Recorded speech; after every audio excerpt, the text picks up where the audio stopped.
Subuh. Hafiz bangun nak ke tandas. Dia lalu lorong di antara bilik mereka. Dia dengar bunyi gitar perlahan dari dalam bilik yang tertutup. Dia abaikan. Mungkin Ashraf yang lagi santai bermain gitar sambil study. Setelah selesai buang air kecil, Hafiz lalu lorong tu semula. Tapi kali ni sunyi. Hafiz masuk bilik dan sambung tidur. Dia terjaga semula di waktu subuh. Tiba-tiba, dia tak boleh bernafas. Badan tak boleh bergerak.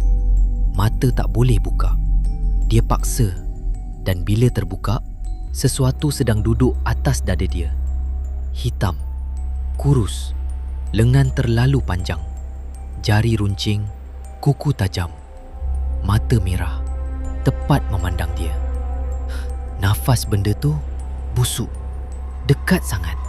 Hafiz cuba menjerit, tak keluar suara.